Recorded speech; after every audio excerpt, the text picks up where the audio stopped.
Day 6 ng impeachment trial ni Vice President Sara Duterte.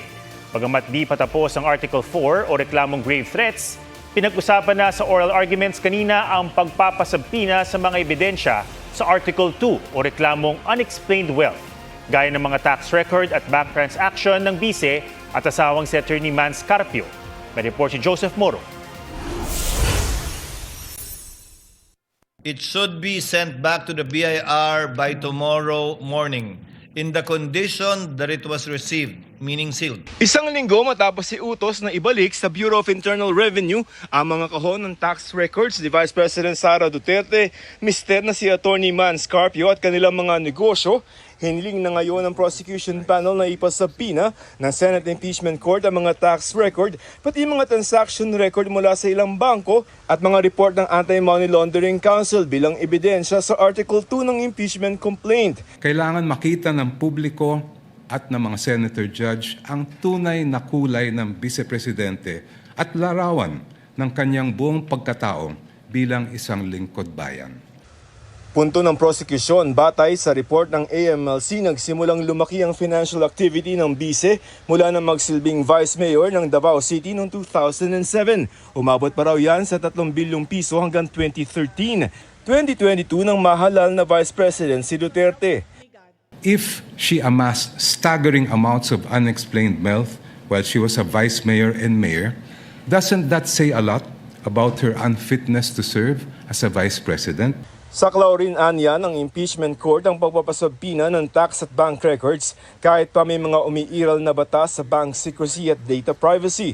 Ipinaalala rin ng prosecution na ganito rin ang aksyon noon sa impeachment court ng isakdalang yumaong si dating Chief Justice Renato Corona. Kontra naman ang depensa, hindi nararapat na pati ang bank documents noong hindi pa siya bise ay nais gamiting ebidensya laban sa kanilang kliyente.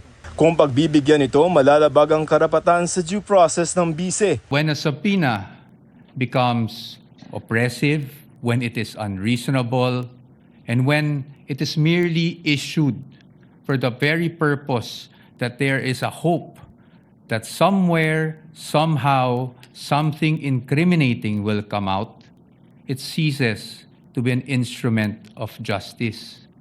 It becomes a weapon of a fishing expedition. Gate ng depensa, confidential ang mga tax at bank record.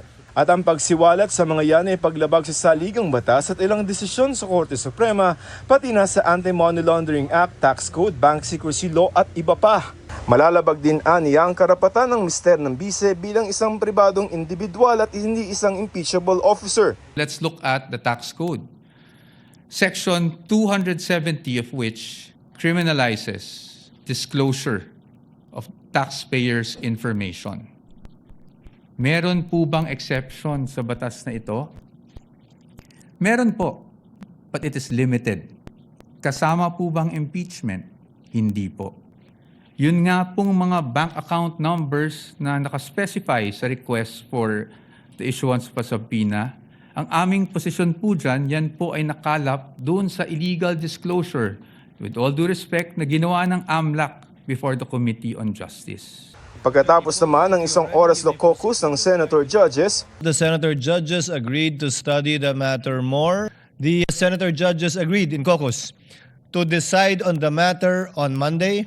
matapos namang i-anunsyo ng prosekusyon kahapon na hindi na nila ihaharap bilang mga testigo sina Office of the Vice President Chief of Staff Attorney Zulaika Lopez at Captain Belinda Bello ng Legislative Security Bureau ng House of Representatives, nagbawas sila ng 5 pang testigo kabilang ang kinatawan ng PNP Firearms and Explosives Office at mga taga-media.